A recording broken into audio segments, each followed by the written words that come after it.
Assalamualaikum warahmatullahi wabarakatuh. Perkenalkan, nama saya Dwi Tika Ramadana. Saya dari Prodi Pendidikan Sejarah Universitas Riau. Nah, materi hari ini yang saya jelaskan adalah mengenai agresi militer Belanda I. Bagaimana sih agresi militer Belanda I ini berjalan?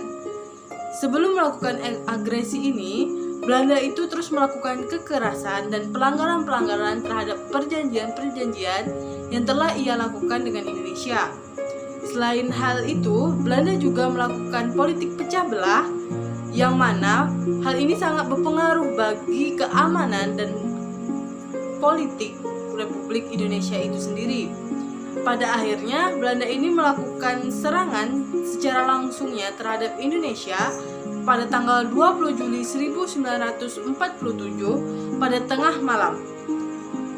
Serangan Belanda ini tidak disukai oleh pihak Amerika dan pihak Inggris. Kedua negara tersebut mengiringi Belanda untuk segera menghentikan aksinya. Tujuan dari agresi ini sendiri yaitu untuk dapat merebut daerah-daerah yang memiliki kekayaan sumber daya alam, terutama minyak. Selain itu, aksi ini bertujuan untuk mengepung ibu kota Indonesia dan menghilangkan Indonesia dari peta. Tujuan lainnya juga adalah untuk menghancurkan TNI. Nah, selanjutnya yang kita bahas adalah upaya yang dilakukan untuk menyelesaikan agresi militer Belanda I ini. Upaya yang dilakukan adalah dengan melibatkan PBB, yang mana PBB membentuk suatu komisi 3 negara atau yang dikenal dengan KTN untuk menyelesaikan permasalahan ini. Pada tanggal 8 Desember 1947, secara resmi KTN mengadakan sidang pertamanya, yang mana sidang ini berhasil membuat kedua belah pihak, yaitu Belanda dan Indonesia, untuk menandatangani sebuah perjanjian gencatan senjata dengan prinsip-prinsip politik yang telah disetujui, yaitu pada tanggal 17 Januari tahun 1948. Oke, selanjutnya kita akan membahas mengenai dampak agresi militer Belanda I ini.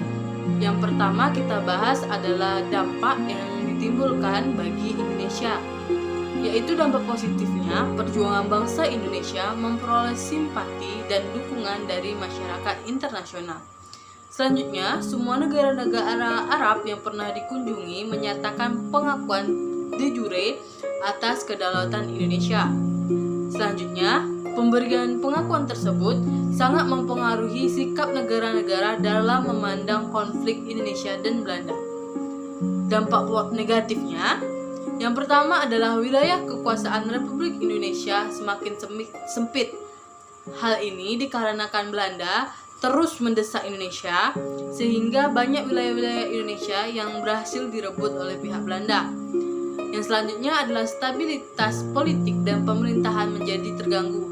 Dengan adanya serangan-serangan dari pihak Belanda, otomatis politik Indonesia pun terpengaruhi menjadi tidak stabil. Selanjutnya adalah kekuatan tentara Republik Indonesia semakin terjepit. Hal ini sesuai dengan tujuan Belanda yang ingin menghancurkan TNI. Selanjutnya adalah dampak agresi militer Belanda I terhadap Belanda. Dampak positifnya yang pertama, wilayah kekuasaan Belanda semakin luas, di mana wilayah kekuasaan Indonesia semakin sempit, otomatis kekuasaan Belanda juga semakin luas. Selanjutnya adalah pendudukan atas daerah-daerah baru yang berhasil mereka kuasai itu, yang oleh Belanda dijadikan landasan bila nanti diadakannya perundingan dengan Republik Indonesia. Hal-hal ini otomatis akan merugikan Indonesia dan akan makin mempersempit kekuasaan Indonesia. Selanjutnya adalah Belanda berhasil melemahkan pemerintahan Republik Indonesia dan kekuatan tentara RI. Selanjutnya itu adalah dampak negatifnya, menimbulkan reaksi penentangan dari dunia internasional, terutama PBB, yang mana juga PBB ini yang membantu agar agresi militer Belanda I ini berakhir dengan melakukan dengan membentuk suatu KTN tadi. Selanjutnya adalah berkurangnya dukungan negara-negara yang sebelumnya menjadi sekutu dari Belanda ini. Banyak negara yang mengecam perbuatan Belanda yang melakukan serangan langsung terhadap pemerintah Indonesia, sehingga Belanda makin berkurang sekutu-sekutunya. Nah, itu materi yang dapat saya sampaikan hari ini. Kalau ada salah dan hilaf saya mohon maaf. Assalamualaikum warahmatullahi wabarakatuh.